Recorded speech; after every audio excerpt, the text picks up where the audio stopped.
ഇന്ന് പ്രായമായവരിൽ സാധാരണയായി കണ്ടുവരുന്ന ഒന്നാണ് ജോയിന്റ് പെയിൻ എന്ന് പറയുന്നത്. അതിൽ തന്നെ കോമൺ ആയിട്ട് കണ്ടുവരുന്ന ഒന്നാണ് ആർത്രൈറ്റിസ് അല്ലെങ്കിൽ സന്ധിവാതം എന്ന് പറയുന്നത്. എന്താണ് ആർത്രൈറ്റിസ് എന്ന് പറയുന്നത്?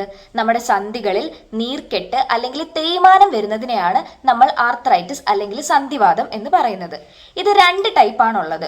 ഒന്ന് ഡീജനറേറ്റീവും മറ്റൊന്ന് ഇൻഫ്ലമേറ്ററിയും. ഡീജനറേറ്റീവ് എന്ന് പറയുമ്പോൾ പ്രായാധിക്യം മൂലം നമ്മുടെ സന്ധികളിൽ ഉണ്ടാവുന്ന തേയ്മാനത്തിനെയാണ് നമ്മൾ ഡീജനറേറ്റീവ് ആർത്രൈറ്റിസ് എന്ന് പറയുന്നത്. അതിൽ ഏറ്റവും കോമൺ ആയിട്ട് നമ്മൾ കേട്ടിട്ടുള്ള ഓസ്റ്റിയോ ആർത്രൈറ്റിസ് ആണ് വരുന്നത്. ഇത് കൂടുതലായും 40 മുതൽ 50 വയസ്സ് പ്രായമുള്ളവരിലാണ് കണ്ടുവരുന്നത്. ഇവിടെ എന്താ സംഭവിക്കുന്നതെന്ന് വെച്ച് കഴിഞ്ഞാൽ നമ്മുടെ സന്ധികളുടെ ഇടയിലുള്ള കാർട്ടിലേജിന് തേയ്മാനം ഉണ്ടാവുന്നു. അപ്പൊ രണ്ട് സന്ധികളും തമ്മിൽ ഒരയാൻ തുടങ്ങും, അല്ലെങ്കിൽ അത് തമ്മിലുള്ള സ്പേസ് കുറയും. അപ്പോൾ നമ്മൾ അനങ്ങുമ്പോഴോ അല്ലെങ്കിൽ നടക്കുമ്പോഴോ അല്ലെങ്കിൽ എന്തെങ്കിലും ജോലി ചെയ്യുമ്പോൾ ഈ സന്ധികൾ അനങ്ങുമ്പോൾ തമ്മിൽ തമ്മിൽ തട്ടി എന്തുണ്ടാകും? വേദന ഉണ്ടാകും. അതുകൊണ്ടാണ് ജോലി ചെയ്യുന്ന സമയങ്ങളിൽ സന്ധികളിൽ വേദന ഉണ്ടാവുകയും റെസ്റ്റ് എടുക്കുമ്പോൾ ഈ വേദന കുറയുകയും ചെയ്യുന്നത്. ഇത് ഏറ്റവും കൂടുതലായി കണ്ടുവരുന്നത് കാൽമുട്ടുകളിലാണ്. അതല്ലാതെ വരുന്നതാണ് നമ്മുടെ കഴുത്തിലും നടുവിലുമൊക്കെ. അതിനെയാണ് നമ്മൾ സർവൈക്കൽ സ്പോണ്ടൈലോസിസ് അല്ലെങ്കിൽ ലംബാർ സ്പോണ്ടൈലോസിസ് എന്നൊക്കെ പറയുന്നത്. ഇത് ഉണ്ടാവാനുള്ള പ്രധാന കാരണം നമ്മൾ പറഞ്ഞു, പ്രായാധിക്യം മൂലം സന്ധികളിൽ ഉണ്ടാവുന്ന തേയ്മാനമാണ്. ഇതല്ലാണ്ട് പറയുന്നതാണ് ഒബീസിറ്റി അല്ലെങ്കിൽ അമിതവണ്ണം.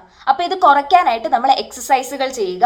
അതുപോലെ തന്നെ വേദന കുറയ്ക്കാനായിട്ട് ക്വാഡ്രിസെപ്സ് സ്ട്രെങ്തനിങ് ആയിട്ടുള്ള എക്സസൈസുകൾ ചെയ്യുക. ഈ ക്വാഡ്രിസെപ്സ് എന്ന് പറയുന്നത് നമ്മുടെ മുട്ടിനെ സപ്പോർട്ട് ചെയ്യുന്ന ഒരു ഗ്രൂപ്പ് ഓഫ് മസിൽസ് ആണ്. അപ്പൊ ഇതിനെ സ്ട്രെങ്തൻ ചെയ്യാൻ വേണ്ടിയിട്ടുള്ള 3 സിമ്പിൾ ആയിട്ടുള്ള എക്സസൈസസ് ഏതൊക്കെയാണെന്ന് നമുക്ക് നോക്കാം. ആദ്യത്തേത് സ്ട്രേറ്റ് ലെഗ് എക്സസൈസ് ആണ്. ഇതിനായി ഈ വീഡിയോയിൽ കാണിച്ചിരിക്കുന്നത് പോലെ നടു നിവർത്തി കിടക്കുക. എന്നിട്ട് ഒരു കാൽമുട്ട് മടക്കുകയും മറ്റേ കാൽമുട്ട് നിവർത്തി വെക്കുകയും ചെയ്യുക.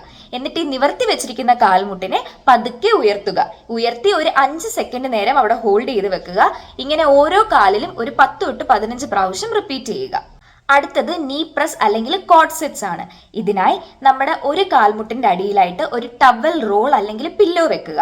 എന്നിട്ട് നമ്മുടെ കാൽമുട്ടിനെ ഈ താഴേക്ക് പ്രസ് ചെയ്ത് ഹോൾഡ് ചെയ്ത് ഒരു 5 സെക്കൻഡ് വെക്കുക.